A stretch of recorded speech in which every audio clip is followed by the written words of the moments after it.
Okay. Are we ready? I don't know. Yes, We're ready. it is.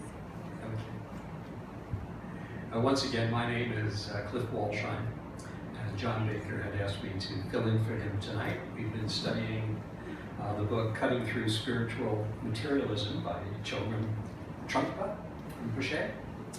And the chapter that we're up to is the one on the 6 realms. So I taught this about 15 years ago, and it was absolutely the worst, most disastrous teaching that I had ever given, and it still haunts me to this day. And I'll tell you why that is, and perhaps you can experience this yourself. So it was a small group like this, and the course was called Beginning Buddhism. It was called that, but we were going through like a 400-page book, and chapter by chapter, it was like something that was going on for a year, but because of the name, is there anyone that's here for the first time? And half of the group raised their hand. And the chapter that I was at that night was the teaching on the 6 realms of existence. So I'll give you we'll go into the teaching, and then I'll tell you what happened in that group that was so disconcerting for me at the time. And also, I'm so delighted because this, for me, is a do-over. So I'm really thrilled about this. Okay. So, the 6 realms of existence are the 6 worlds that one is reborn in. Now, I'm going to give you the traditional teaching on this, as I gave it 15 years ago from the book. Are 6 realms or 6 worlds that one is reborn in, depending on the karma of their past life. And we're going to go through these realms, and I'm going to, just to give you a feel for them, I've printed out some of the pages of the book, and I'm going to read Trungpa's words on his descriptions along with mine. So the lowest and most painful of the realms is the hell realm. And if one is born in the hell realm, it lasts for an incredibly long period of time. It's described as in kalpas, which are like if you took a silk scarf and you walked around a giant mountain like that made of stone, like Mount Everest, how many years it would take you to wear it down to dust by just brushing it once a year with the scarf. So actually the number that they give is for the second lowest, which is the ice realm, the ice frozen hell realm, is 53 quintillion years. So it's a really long time. And the only other realm that has a very, very long time period is the highest realm, which is the God realm. So one thing to start thinking about, why would the lowest realm and the highest realm both be the longest in terms of duration? What is it in common between these two things that seem so far apart? So in the hell realm, it's described traditionally as where one, remember you're there for 53 quintillion years, where you are constantly burnt by fire, you're cut by burning iron, you're squished into hot coals, you're torn from limb to limb and put back together again. And it's just this constant struggle. And it goes on and on and on, never ending. And then the other aspect is the frozen hell realm. And there you're pierced by sharp icicles that grow through your body. You're encased in the ice. You struggle as hard as you can, and there's no movement. You can't move at all. You're absolutely frozen. You're immovable in this. And it's cold and it's freezing, and the ice pierces you. And your skin cracks and falls off your bones. Isn't this delightful? So you can start to see what these people that were there for the first time were at this particular point starting to turn a little bit pale. So I'm going to read a little bit of what Trungpa says. And he uses he says the monkey, which the monkey would be one's mind, or the person, I guess you would be.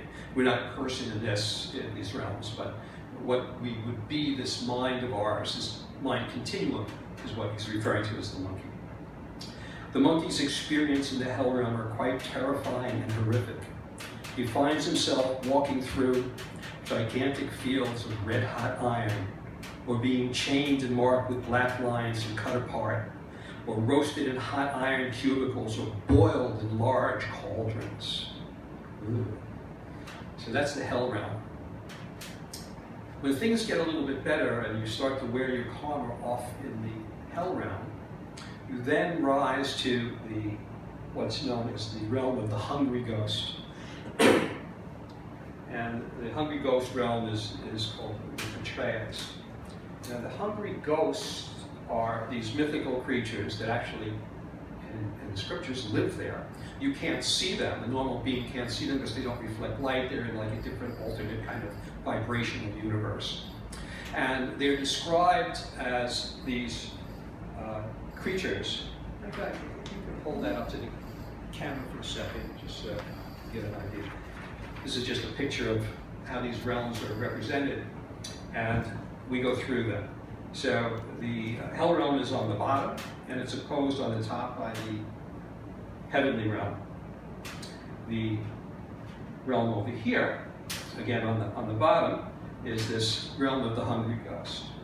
So the hungry ghost, they're portrayed as having extremely large stomachs, huge stomachs, and they have these gigantic mouths so they can engulf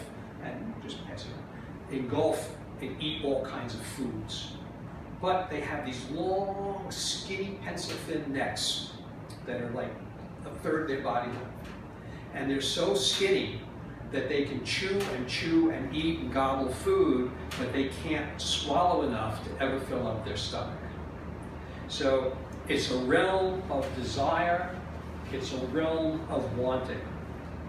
Now I had searched high and low because for some reason I know what these creatures look like. I've either seen a picture of them or I've had dreams of them, and I know what they look like. So I was searching for a picture to show you on Google Images, and I went through hundreds of pictures. I spent like a half an hour doing it, and I couldn't find one that looked exactly like I had pictured it.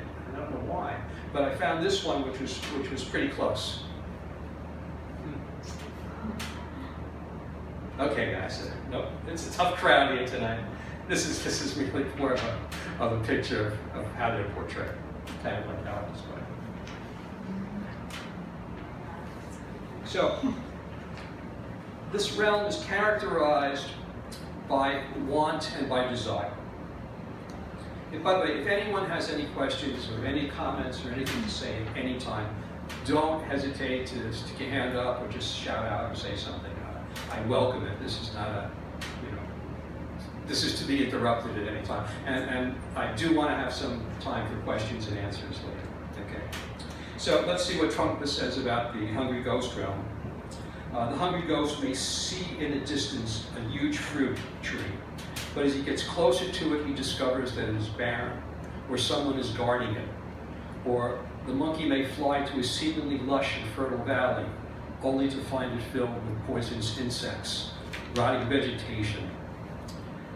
In each of his fantasies, he glimpses the possibility of satisfaction, reaches out for it, and is quickly disappointed. The torture of the hungry ghost realm is not so much the pain of not finding what he wants, rather it is the insatiable hunger itself which causes the pain. And as the karma of that realm wears off, one then finds himself or is reborn in what's known as the animal realm. And the animal realm is just that. It's the realm of animals. We can see these animals. These are the animals that we know. And it's described by Trungpa as the monkey blinds himself to what is around him and refuses to explore new territory. Clinging to familiar goals and familiar irritations, he is intoxicated with his self-contained, familiar world, and so he fixes his attention on familiar goals and pursues them in unswerving, stubborn determination. Thus, the animal realm is symbolized by a pig. A pig just eats whatever comes in front of its nose. It doesn't matter if the pig has to swim through tremendous mud pools or face other obstacles. It just plows through and eats what's ever in front of it. So these are the painful realms that one can be reborn in. Then there is the human realm. This is the human realm. And Trungpa describes this as here the monkey is somewhat more intelligent. It's able to discriminate between pleasurable and painful experiences in an effort to maximize pleasure and minimize pain. This is what we do as humans. At least this is what we have the freedom to do as humans. This is the realm of discrimination, passion, and intellect.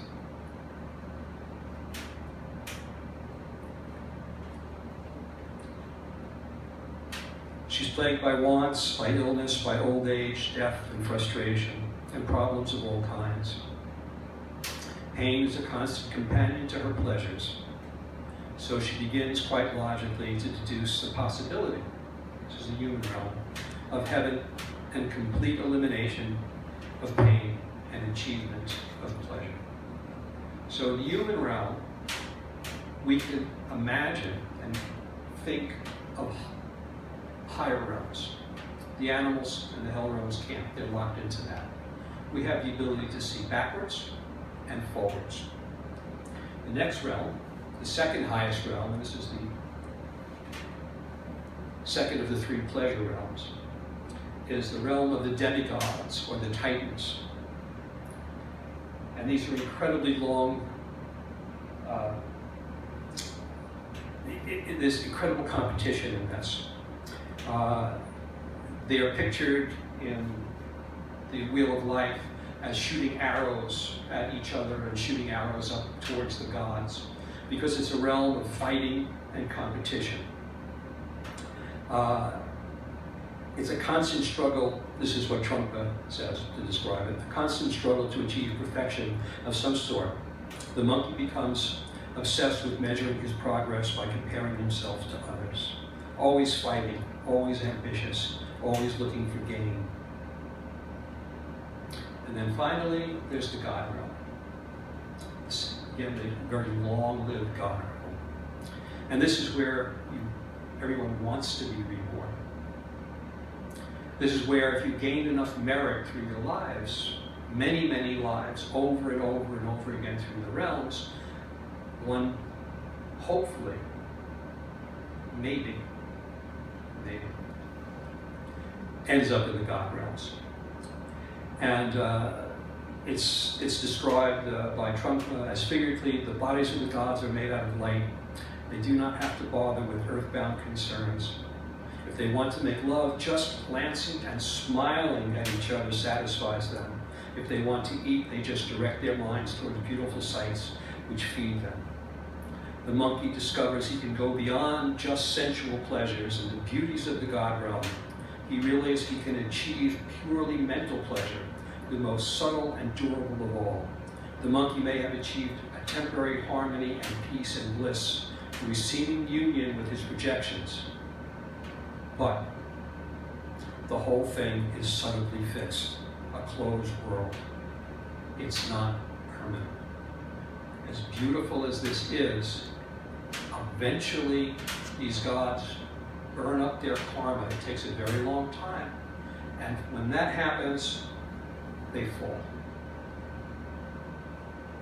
And he says, sooner or later the absorption wears out and the monkey begins to panic. He feels threatened, confused, vulnerable.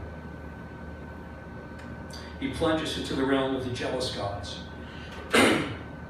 But the envy and anxiety is overpowering, and the monkey becomes preoccupied with figuring out what has gone wrong. So he returns to the human realm. But now the human realm is painful for him to be in.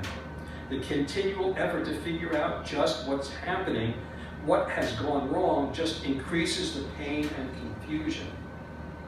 So the monkey escapes the hesitation and critical perspective of human intellect and plunges into the animal realm.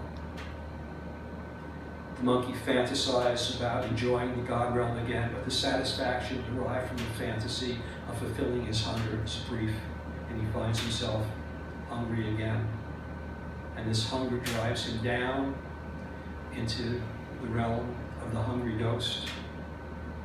And his struggle becomes more and more intense, and he becomes more and more angry, and the rage builds and builds, and he finds himself either fighting in rage in the hell realm or frozen in ice in the frozen ice realm. And that, my friends, is your future. So, there's more. Oh, we got more.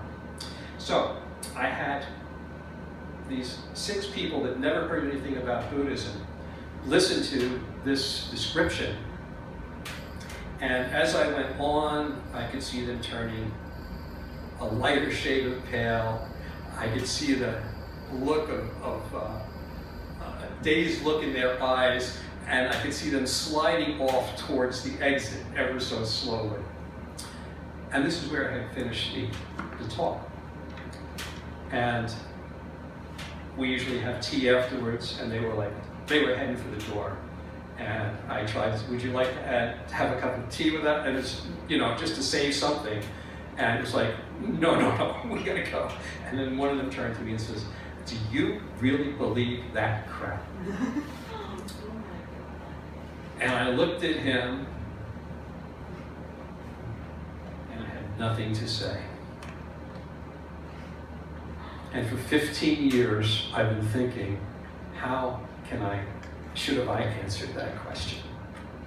And boy, is there a great answer for that. And we're going to talk about that now. So you did have a dress rehearsal? What? You did have a dress rehearsal? That was my dress rehearsal. So, a couple of questions to think about. One, we were talking about why the length of time in the hell realm and the God realm. The other thing is, this is an ancient cosmology. In many cases, many believe it's mythology. Some may believe it's true. I don't know. But I do know that hundreds of years before the birth of Western psychology, these Buddhist meditation masters had noticed psychological patterns of behavior that are just as valid today as they were 1,000 years ago. They noticed that our ego, our activities are based primarily on patterns that we learned in the past, which we then tend to project into the future. They could be fear-based patterns, they could be anger-based patterns, they could be rage, they could be all kinds of emotions. And they learned that there was a way to use the mind to observe these patterns. So what we're going to look at is how we can use this teaching to observe patterns and to escape this endless loop of birth and death, or samsara, that we find ourselves basically in this great wheel that we're trapped in. So how do we use this to find liberation from suffering? Well, the way that I like to look at this, and one way that one of my teachers, Ken McLeod, has done a great job of mapping, I'm going to use the term mapping, is to look at these realms not as places that one is physically reborn into, but as psychological states that we may be born into in some cases, depending, where on this planet that we're born into, what life we're born, what our parents are. But more important, as psychological states that we can cycle through on a weekly, daily, monthly, or moment-to-moment basis in some cases. Moment-to-moment basis. And let's see if we can come up with some emotions or emotional patterns that would match this. So we have some pictures here. Pass them around and just spread them out. And it's just kind of a representation of how this is portrayed in what's known as the Wheel of Life. So what I'd like to challenge you to do is to see if we can come up as a group with some emotions that would match each realm, and then maybe come up with a modern day picture of what that would represent that realm too. So this is kind of an experiment. This has not been done before. So let's start with the hot hell realm. So what would one consider to be an emotion for the hot hell realm? Fear. Fear. Hatred. Hatred. Hatred. Anger. Anger. Beautiful. Rage. Rage. Envy. Envy. Jealousy. Jealousy. Save that one. We're gonna need it later, okay? But because I'm gonna call on you for that one, because that's the first one that's another round. Okay. So with that, those are great. Fear, anger, hatred. That's the hot hell realm. And how often do we find ourselves? We've all been there, you know, where it's characterized by opposition. There's some opposition. We rage, we fight against it, and it doesn't yield. It's a feeling of being trapped, of being absolutely powerless. It's that violent rage. And then the cold hell realm, what would be possibly, you know, for that cold, unmovable hell. We've all been there too. And some people get trapped there for a very long time. Depression. Depression. Yes. Depression. Clinical depression. You can't move. Nothing makes sense. You've given up. Everything seems absolute. You cannot even get out of bed, and you can't even do something to get yourself out of depression. And it can last a very long time. Grief, devastation. You know, it's characterized by that hopelessness. And a picture, you know, if I would do a picture, anyone want to come up with a picture? I have one in mind, but you could all draw our own. On this one, I would think of like a village in the Sudan with those straw huts that are burning and the bodies laying all over after they were massacred by, you know, with machetes, you know, and just that hell on this planet that it can be. Okay, so the next psychological realm is the hungry ghost realm. And this is the striving to get more. It's never enough. We can't ever satiate our desires, our nourishment. We can't get support. We can't get love. It's always searching, looking. We can't find our emotional needs, recognition. It's always chasing for more. And some terms for that. Negative mind. Negative mind. Angry. Frustrated, angry. Envy. Envy, yeah. Jealousy. Envy. It sounds exhausting, hopeless. And the picture, I get one that I think that this represents, and the hungry ghost in this realm, to me, would be the picture of an addict with the needle in his arm. Or the alcoholic looking at a bottle, not wanting to take a drink, but unable not to. So we have that hungry ghost realm here, and we can find ourselves in it. Whether it's been for some sort of addiction, we're all addicted to something, whether it's that partner that we need, that guy, that girl, that drug, that food, cigarettes, money, and we can never get enough of it. We keep going back, and it's that lack of satisfaction that characterizes it. So the animal realm, again, what emotions can we pick for the animal realm? Passion. Oh, I'm sorry. We did it on the classical. Yeah, Never mind. Yeah. Ignorance. Ignorance, Passion. stupidity, ignorance, tension, Passion. but Passion. Passion, yeah, absolutely. Passion.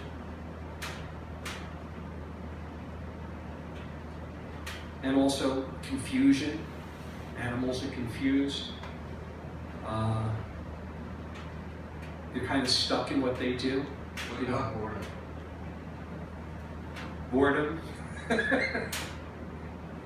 Powerlessness and boredom.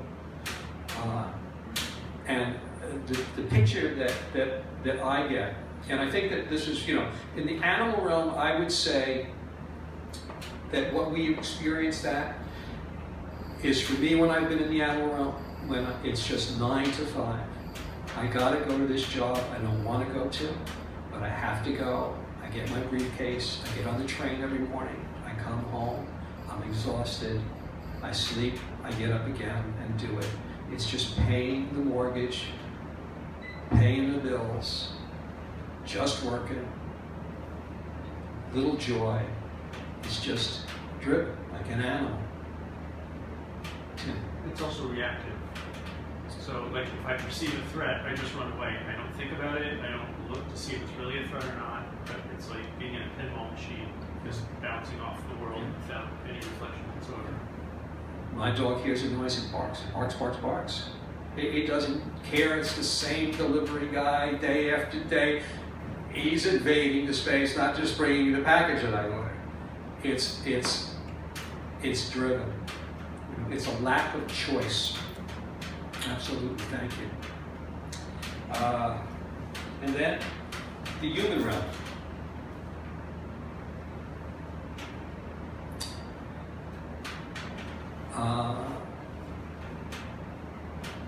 What do we say about the human realm? It's varied in so many ways. This is the human realm. What's life for us? It's varied. Sometimes it's fascinating, sometimes it's pleasant, sometimes it's not. Sometimes it's frustrating. There's compassion, there's empathy, and there's also cruelty. It's characterized by a sense of choice. That's what the human realm, I think, puts it apart. There's the potential to fulfill our desires, to get what we want, the potential to avoid what we don't. There's some choice there. And traditionally, it's governed by the 8 worldly winds. Anybody remember the 8 worldly winds? These are the things that move the human mind. Tim? Praise and blame. Praise and blame. What was the first one? Praise and blame. If anyone else knows one? Fortune and misfortune. Gain and loss, yeah. Fame and shame, or fortune and misfortune. Gain and loss, praise and blame, and pleasure and pain. And these are the 8 factors that drive the human mind. It blows it, they call it the worldly winds because it blows the mind to and fro. So this is, I call the human realm the Goldilocks realm, because it's not too hot, it's not too cold, right? The bed's just not too big and not too small. We get just enough suffering to motivate us and just enough pleasure to keep us going. And it's the best conditions for spiritual development, and it is the only realm from which one can become a Buddha. The only realm. So it's the most desirable rebirth. It's not in the God realms. It's in the human realm. It's in the human realm. Because this is where we have the most ability for spiritual development. So this is the place that we want to be. And it's the most rarest of rebirths. Most desirable. I'm struck by your use of the word choice, because I think in the animal realm, it's so reactive that there's no choice, there's just doing. And in the jealous God's realm, there's just striving to become a God. Yes. And so the human realm splits the difference, where I can actually make a choice, experience the results of the choice, and then change my behavior or choose not to. And none of the other realms have that possibility. Perfectly said. Thank you. Excellent. Perfect.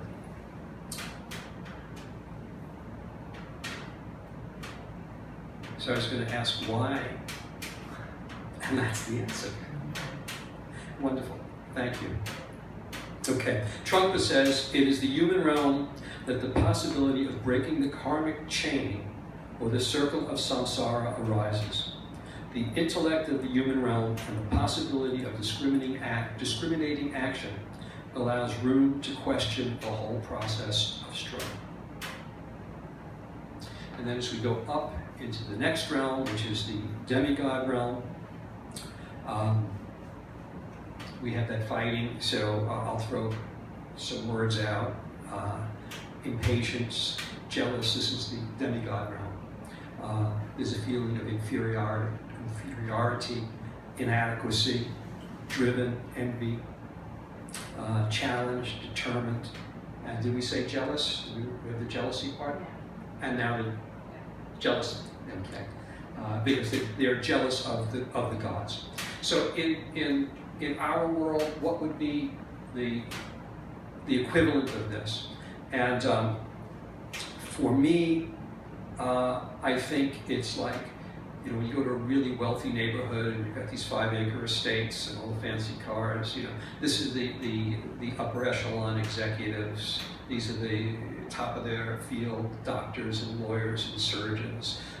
These are people that have millions of dollars and a couple of fancy Mercedes, and they have a servant or two, and they have lots of money. And they have millions of dollars. And they're famous in some cases. But they're in competition with their neighbors constantly, and they have their eye on the prize. They want to get from there to the God realm. There's a big difference between having $50 million and being one of the few people in the world that has 50 billion. And it's not just a couple of zeros. They don't want the 50 million. I mean, it's hard for us to see this, but trust me, I know people in that realm. And 50 million, they want 70. And 70, they want 100. And if you look at what executives in these corporations do and what the unethical behaviors that are done, because these people must have that extra 20, 30 million dollars to get the bigger yacht, to get an extra house, to get an extra apartment, to buy a few apartments on the top floor of a building that they're never going to live in. And those are not the God realm. That's just the demigod. I would just say that I'm struck by the similarity between the Titans and the Hungry Ghost realm, because there's a complete lack of satisfaction in both senses. The Hungry Ghosts can't absorb the nourishment, but in the Jealous God realm, too much is never enough. You know, it doesn't matter. Anything with 150 billion is so much less than 300 billion. Yeah. Or, you know, I'm struck by one of the actors in this eon right now that left his body on the 23rd of August, I think $48 billion is a lot of personal wealth, but evidently it wasn't enough. We were talking about Epstein. No. Coke. Oh, Coke, right, yeah, Coke. Yeah.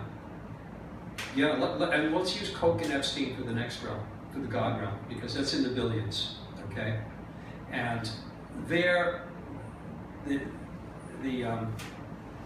God realm, and I like to think for the picture, you know, I'd put Cersei from the realm, Game of Thrones, on the Iron Throne, you know, with all that power and just that. You'll see why. All right.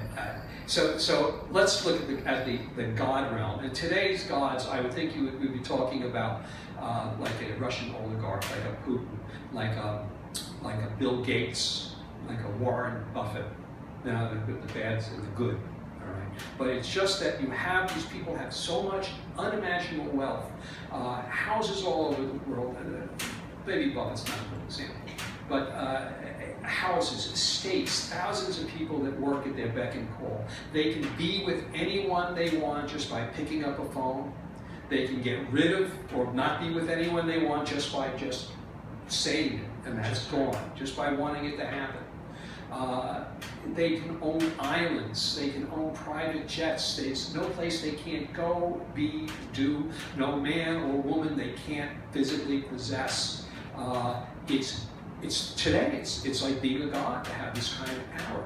And I think in ancient days you had emperors, you had the power of kings, the czars had this kind of power. So this is something that we can see.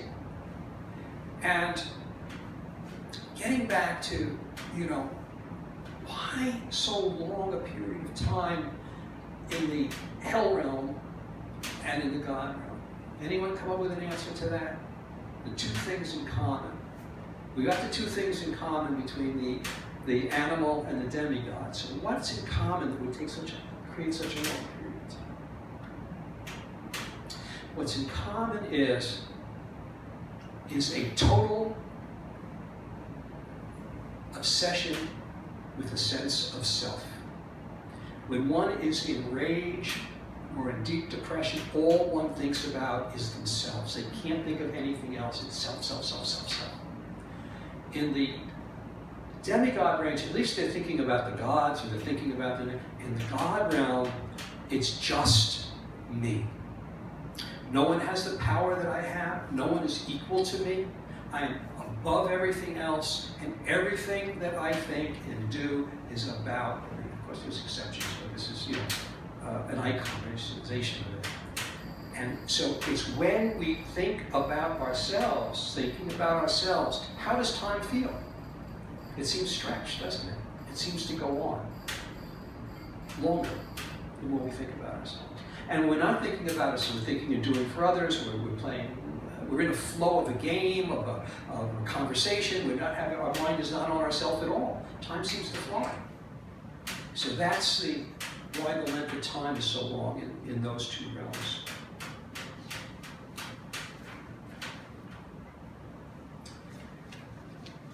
And like Epstein, and like Coke. Well, I think Epstein is a good example. I wasn't thinking of that before. Even with all of this, eventually that karma wears out. And one starts to fall and thinking this has got to end. Something is slipping out.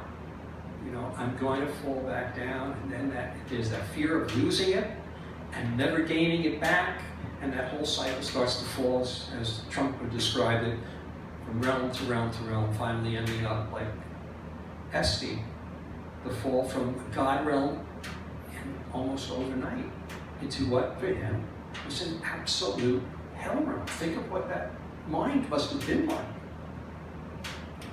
So now these teachings, this is what I wish I said to those new people. Stick around, There really is, a lot to this. Well, that fall can't happen quick enough to somebody I have in mind. That what? That fall can't happen soon enough to somebody I don't know.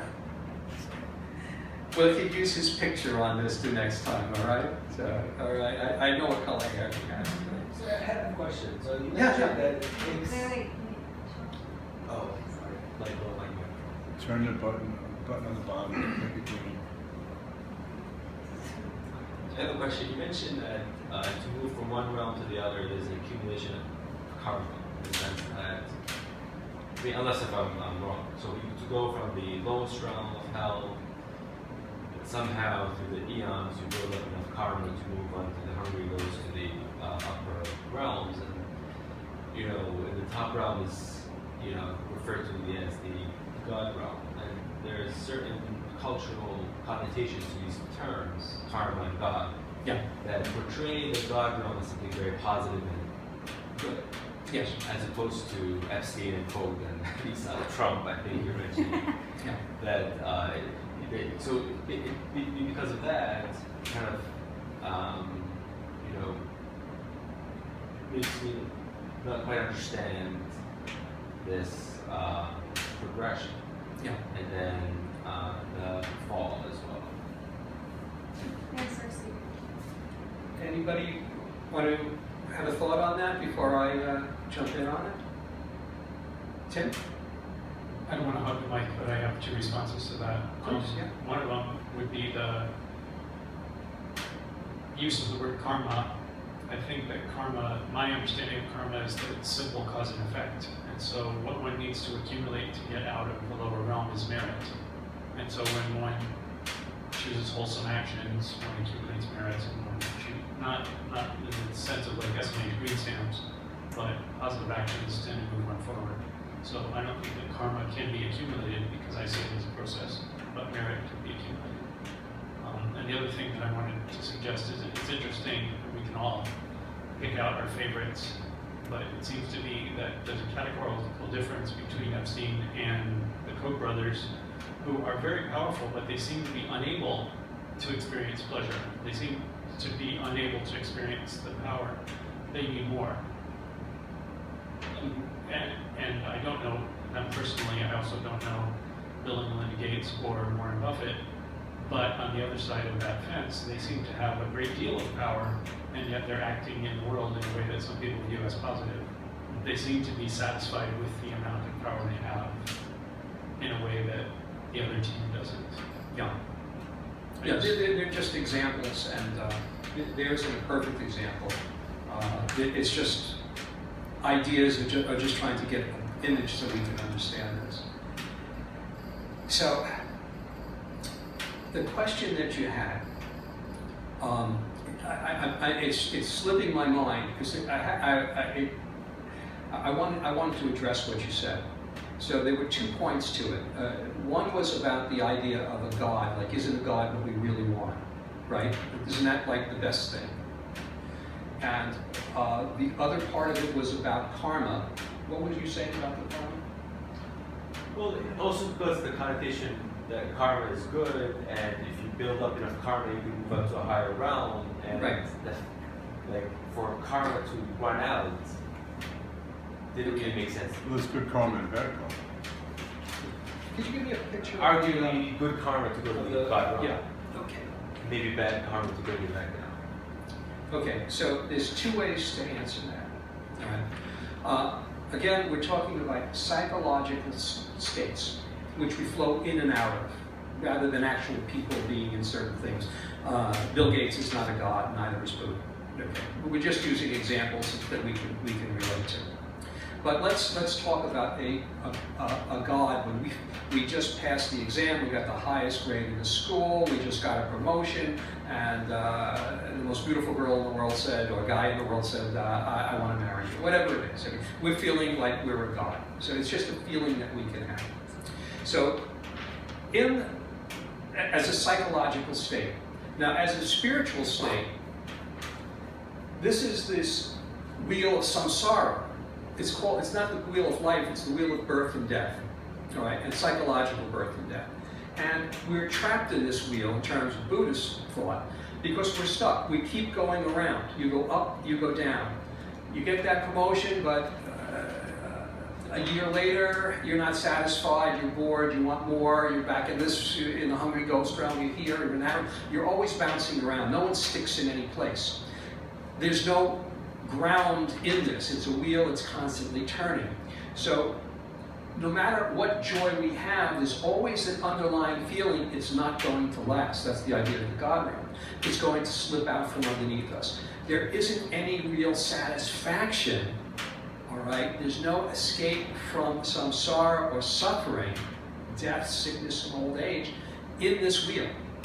And in the picture over here is the representation of Buddha. And he's saying, he's doing this.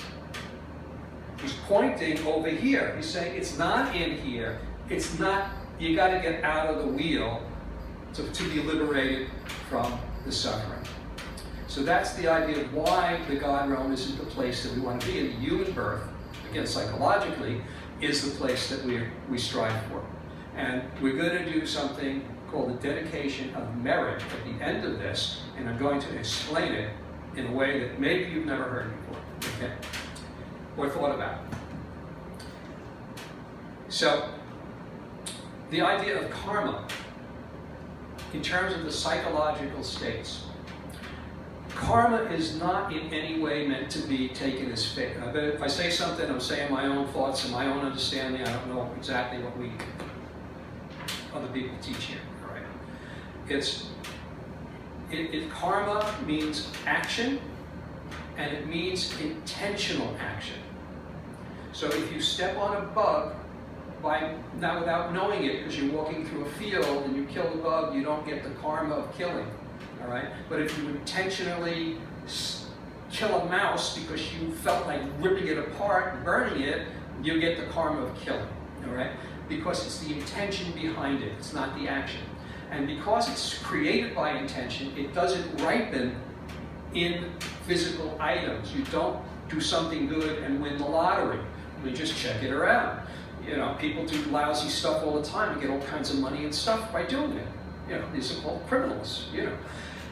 Good people do good things and they don't get necessarily win the lottery. The guy that's a drunk down at the bar that buys all this money, buys lottery tickets, does, okay? But if you do have positive intentions and do good things, your mind is in a place of peace, joy, and well-being. If you're filled with anger, hatred, and jealousy in the lower realms, okay, that's where you're living. So it's the intentions behind your actions that create your emotional emotional effect, cause and effect, an emotional basis. Okay? So that's karma, and I think it makes sense in this. Again, it's slipping you in and out of realms. Hatred will bring you down. Love will bring you up. Okay? Equanimity, good in the middle. So, it's a great question. Wonderful question. Let's just see before we open this up if there's anything else that we need to cover.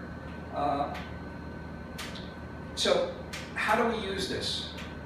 How does this actually, you know, by understanding it, you know, what is the benefit that we can take home with us, whether we want to practice Buddhism or not, or we're concerned about realms or not? And it's basically developing the ability to see a reactive pattern, right? The ability to perceive. This is what we do in therapy, right? Whatever mental state, whatever realm you're in, gives you the opportunity to move on or disengage from that state, where before or prior you possibly didn't have that ability. And this ability is called vipassana, the ability to see clearly. This is what we work at in the meditations and this talking and all of this Buddhist stuff, is simply learning the ability, developing the capacity to see clearly. And what we mean by that is to see things as they are, without the story, without the overlay of the commentary of the mind. It's always going around, all right? It's a simple process, yet it's extremely transformative and ultimately free. So, comments, questions, disagreements, revolts, it's all good. Anything else that you'd like to talk about, or questions that you have, whether it's about this, or about Buddhism, or about meditation, or about how the Dharma works in your life, let's just see what we all come up with together. Yeah. So I guess I was just a little confused where the human realm fits in, because it sounded like the human realm was the balanced realm, but is the human realm part of the circle, or the human realm is sort of not part of that circle? Yeah, it's the realm that's between heaven and earth, between the higher and the lower realms. It's actually considered the beginning of the higher realms. So it's in between. So it is a realm that you, in addition to the hell and the hungry ghost and everything else, it's a realm that you're in temporarily, and then you slip back in and out, versus staying in the human realm.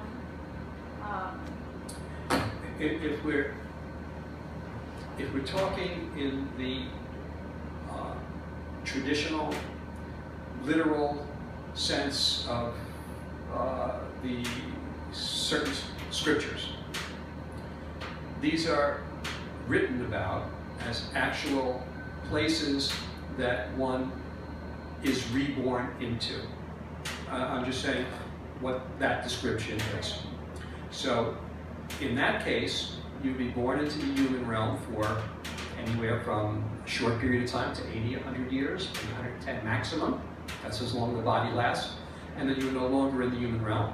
And depending on your actions and your mental state, this is a better way of putting it, when you die, this is the traditional interpretation.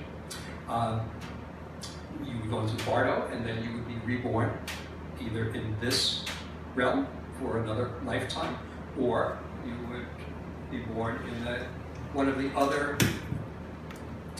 5 realms, whether it was a lower realm, or a demigod realm, or the god realm. But if you're looking at, if you're looking at it from the point of view of psychological states, you are constantly flowing in and out of all of these realms. And you've visited them all, and you will revisit them all.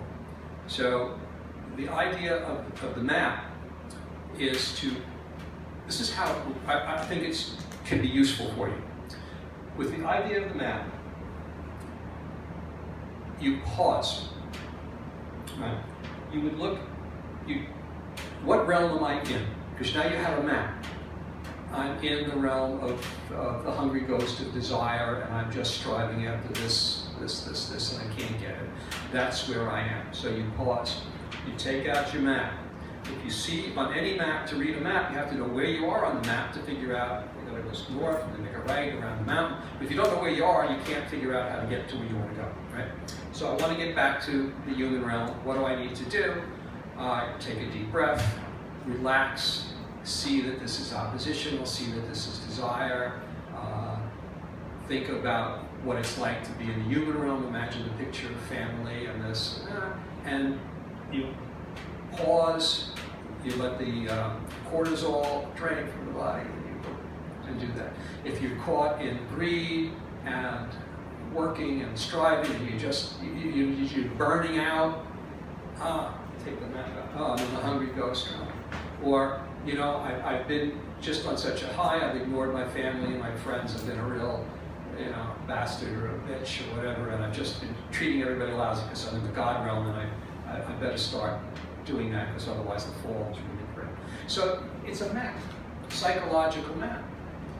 Hand it to your therapist and say, where am I?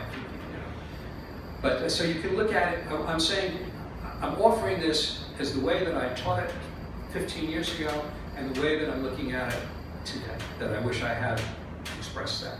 So you have 2 possibilities to look at it. You choose which works for you, which is most useful. Where would you put somebody who's suffering from, I use the word victim, I hate the word victim, but suffering as a victim of, and is dealing with PTSD, whether it's sexual abuse as a child, or physical abuse as a child, or emotional abuse, or a Vietnam vet who's been through a living hell and is now sitting at the corner bar. Where would you put those? Where would you put somebody who's dealing with something that was done to them? Not that they asked for it. It's clear to me, where my answer is on that. What would you think? I don't know. That's why I'm asking. Okay. How many vote for the hell realm? I think it's definitely would be the hell realm.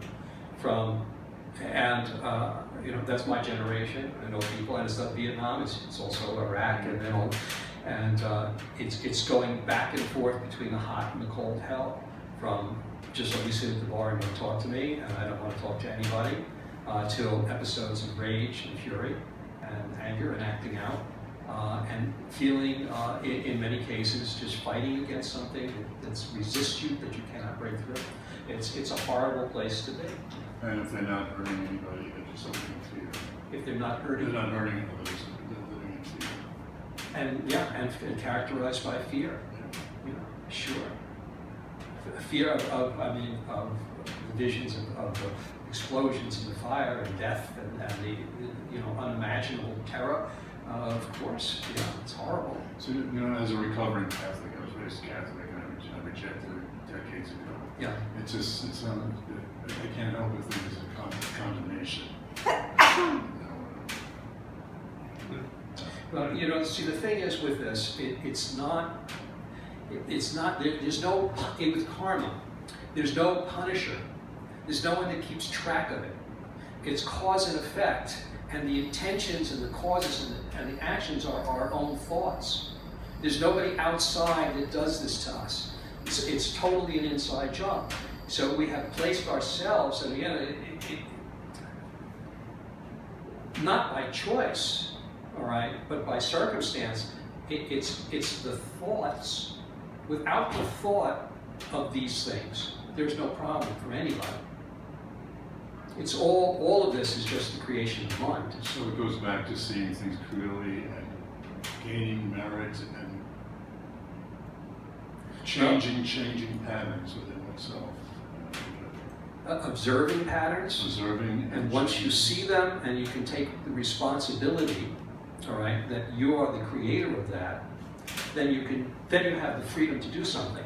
If you're the victim and you expect that there's something outside of you, some inherent, really existing thing that's able to affect you, and you're the result of that, you're hopeless. You'll never be able to get out of that trap. Krishna?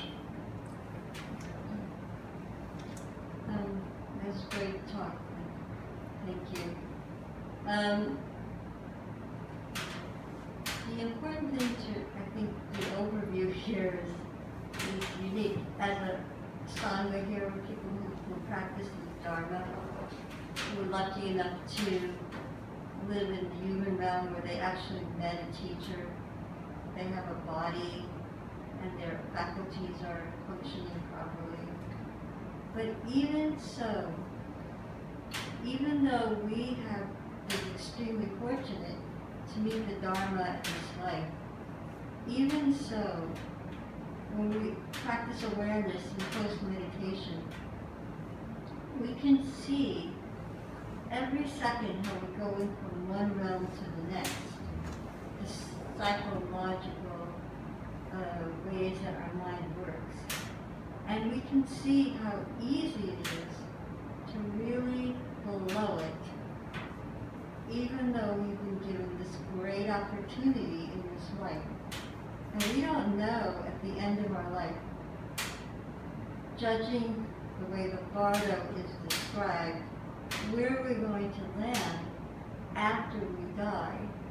Personally, I always think, well, I really want to stick around here, even though it's kind of painful, because where am I going to be reborn, considering what this planet is like now, and how am I ever going to find a teacher? You know, as lucky I was this lifetime to meet all the wonderful teachers and be able to practice meditation. So it's recommended that as practitioners, we have to practice as though our hair was on fire, because it's so easy to just ignore and go into these lovely realms, painful, nice, whatever, and just ignore the good karma that we have received in this lifetime of being practitioners. And it's really, even though, you know, in this day and age where you see the wealth so easily, you look at social media, you look at the movies, whatever, it's just everywhere. And it's so easy to say, oh, I want this, I want that. But let's not forget that the best place to be born in is just like a middle place. You're not too rich, you're not too poor, you just kind of live this comfortable life where you have the ability to have food, the ability to have a place to live, you know, with shelter, to find a teacher, to practice the Dharma in a simple way.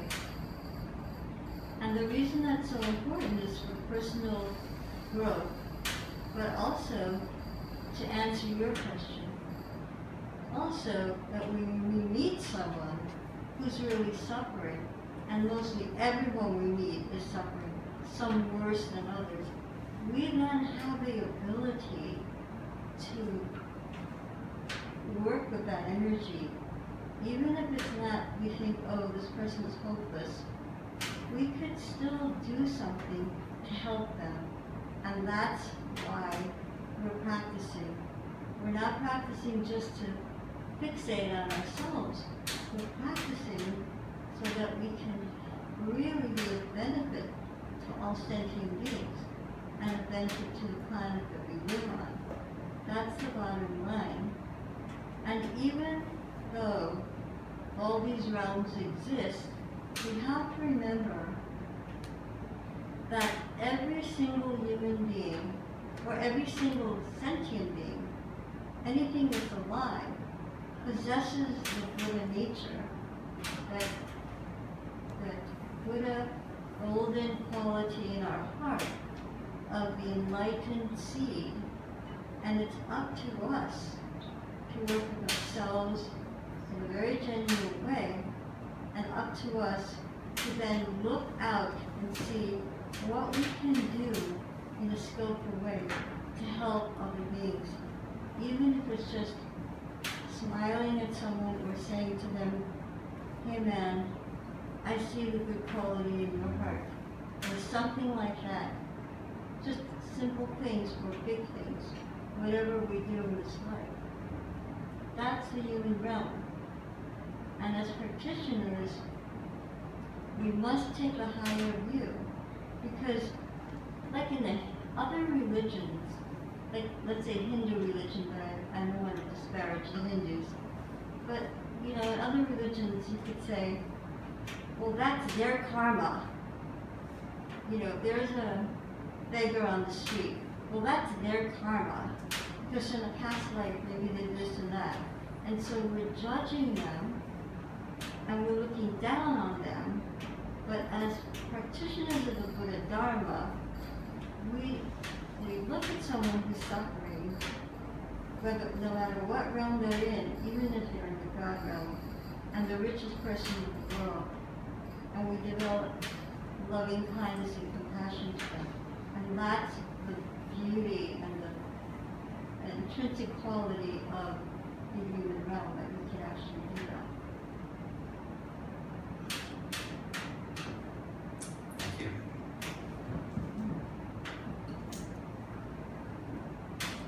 So at the beginning of the talk, you mentioned the guy who was so freaked out that he had to run away and said, "Do you really believe this crap?" I think there's a lot of fear in the world. I'm sure that I experience it myself, and I can't believe I'm the only one. And so I actually don't need to believe this crap, because when I examine my own experience, I can think of definite, concrete examples of being in each of those realms in this very embodiment. So for me, experientially, this is a schema that helps me make sense of my own experience, which is, I think, what Buddhism is, the philosophy, not the religion, is based on. It's like, investigate for yourself and see if this is actually working. So, my other response would be, a teacher that I very much admire once said that spending any attention whatsoever on reflecting on the karma of others is not a skillful way to use my time and effort, because only a fully enlightened being can completely untangle the strands of what may or may not have brought a person to where they are. But reflecting on my own circumstances and saying, I find myself in this situation, what choices did I make that may have landed me here, is completely fruitful. So just like a teacher once appeared to a student in the form of a maggot-ridden dog in order to move things along, the person who appears to be a suffering homeless person could easily be a suffering homeless person. It could also be a Buddha who is appearing in that form to give me the opportunity of practicing generosity. And it might be better for me to choose generosity practice than to spend an inordinate amount of time trying to decide what it is that I'm seeing. Thank you. Wonderful.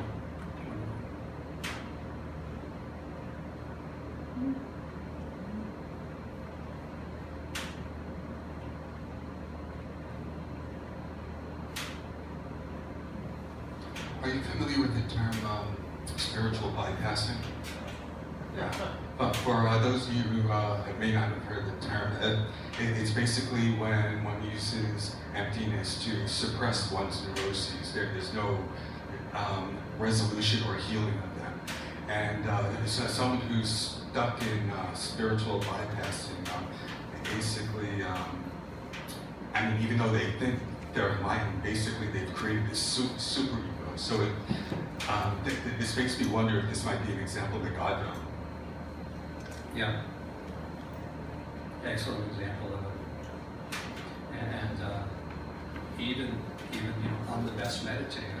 I'm the most knowledgeable. I'm the super practitioner.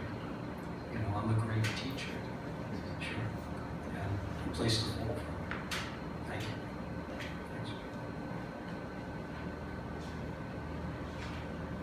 So we're going to now do dedication of merit.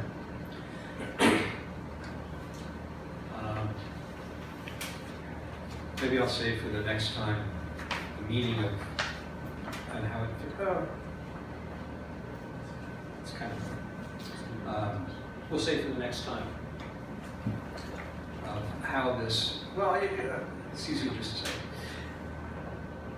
If the merit gets you stuck in the God realm, because that's how you get there, by accumulating all that merit, and you want to be in the human realm, because that's what your goal is liberation from there, to become a Buddha. That's your, if that is your goal, by doing this practice tonight, just showing up and being here, generates a huge amount of merit. So what we do, because we want to stay in the human realm, is give that merit away. So when we dedicate the merit, we give it away. Merit just means goodness. It's not little coins that you get that are karma coins. It just means a goodness. And the other reason, thank you for bringing it up, I almost skipped it, so you did, is that when we do this practice, it can give us a sense of self or superiority to people that are not practicing. And the way that we grow spiritually is by dissolving that ego sense of self, so we can,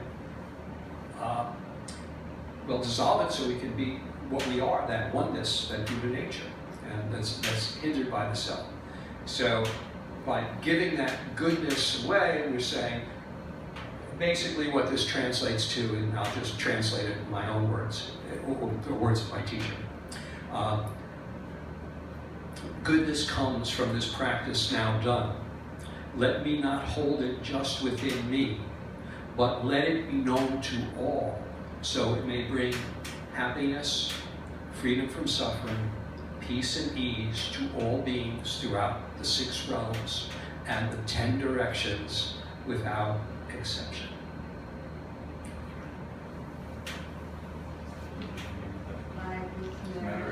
May all obtain omniscience, may they defeat the enemy wrongdoing, from the stormy waves of birth, old age, sickness, and death, from the ocean of samsara, and free all beings.